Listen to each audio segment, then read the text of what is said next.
Oh my God.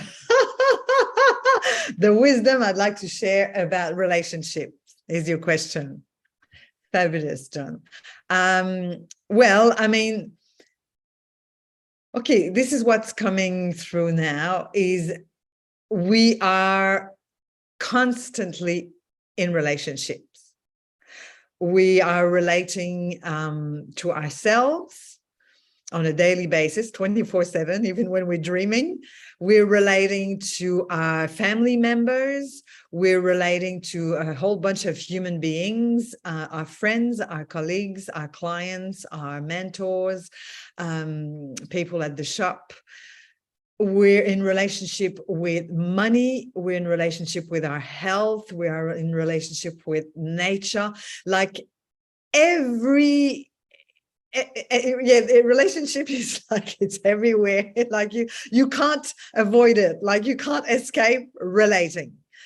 So the wisdom, I mean, that's a big piece of wisdom right there. The awareness that you as a human being on a path of consciousness, I'm assuming that your soulmate clients are people who are self-aware on a path of evolution. So you know that, yeah, I think the most precious relationship that we need to nourish, nurture, cultivate, and grow and expand is the primary relationship with ourselves. I love that. Yeah, that seems to be the common theme, is everyone comes back to this relationship with the self. So for you, when did you come to that realization? Because you're not born with that wisdom, right? No. And you're not taught that at school. No. So how did you come to the realization that this relationship with yourself is like, wow, this is the most important thing I need to nurture? Well, sadly, I have to be really transparent and honest with you. It's through a lot of adversity, I guess. Because I remember one event in particular that when I divorced my ex-husband and when we split up, and I'm like, why in my life, when I have something really juicy, something that I really love, something that's extraordinary, why somehow it's just going into a sabotage or destruction kind of energy, destructive kind of energy. And I really, I've been on a path of I'm very intuitive, very psychic. I've always been on a path, but like this being, it's been a very big catalyst for me to realize that I'm actually creating all my experiences.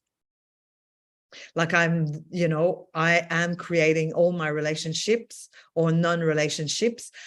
I'm creating that.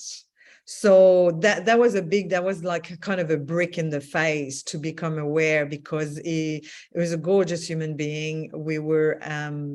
We experienced like so much love, but we didn't have the tools required at the time to navigate the challenges. And yeah, like through a conversation with him and seeing like what's really going on. And I became aware that I was creating that. Whether it's success or dramas, we're creating it. It's a bit hard to receive that the first time, but totally. So what would you say what are the tools that's helped you the most, like gaining access to yourself? The tool that helped me the most to gain access to myself, my heart is really the opening of the expansion of my heart. Also, when I had a near-death experience 5 years ago, like my heart was already open, but it's kind of like next level cracked open. Because you have to kind of welcome yourself. If you want to welcome, beautiful, you want to welcome abundance, lots of money, you want to welcome beautiful, conscious friends in your life, soulmate clients, you want to welcome a beloved, you really have to welcome yourself first. Like, yeah. So my heart has been really the most, I'd say the tool is to access the intelligence of my heart. Yeah. Beautiful. So in your experience as a mentor, yeah, what would you say that that people come up against the most in relationships, or in your experience? Okay, can you repeat that question again? Yeah, sure. So What- as a mentor, Yeah. in your experience, what are the issues that your clients or mentees come up against in context of their relationships with themselves? Fears, limiting beliefs, fears, old past traumas, old stories, that living from the past rather than living from the now. That's fears. I can't do this. I'm not enough. Yeah, but this happened. I'm going to be abandoned. I've been abandoned. It's coming down to our primary relationships with our mother and father, or our primary carers, like the traumas or we experienced, because no one has been unconditionally loved. No one. There's nobody. We've been loved conditionally, and so, yeah, so that's I would say that's the main thing. It's like big fear, like the ego comes, the mind comes and say, oh my gosh, no, but I've experienced that in the past. So why would I be successful now? Yeah, Because right. I really hear like that your past experience gets yeah, brought into the present, and like, yeah, "Oh, I can't possibly be great. I can't possibly have this relationship because I had this experience in the past." So I hear like in your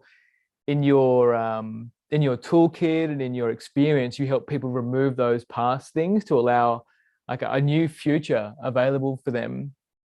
yeah, exactly right. If you had a megaphone, or like this magic ability, which you are magic, Anick. So Unique, unique magic. unique magic. If you could speak to the entire planet at once, and you could whisper like a profound one or two sentences just to everybody about relationships or their experience with themselves, what would it be? Oh my God. Okay, now repeat that again. John, you come up Yeah, with that sure. question. Repeat All that one right, here we again. go. All right, Yeah. Anick, if you had a megaphone or A some megaphone. divine tool to Okay. speak to all of the ears on this planet right now, and you had some wisdom to share about relationships, either with somebody else or with themselves, what is this wisdom that you would share? Well, basically it's like the legacy sentence, or like what enjoy your life, enjoy, be yourself, speak your truth, and enjoy your life. Like, you're here to enjoy the life that has been given to you. You're not here to suffer. You're not here to torture yourself. You're not here to live in the past. Be here now. Enjoy what's in front of you, and really tap into your creativity, like tap into your inner creatrix. I'm about to offer an amazing retreat called Unleash Your Sacred Creatrix. Tap into your inner wisdom, your higher self, your creatrix, your inner creativity. And because yeah, move with that, like move with that in the direction of joy, move in the direction of joy, creating towards joy. That would be my main kind of dance, or that's what I'm all about.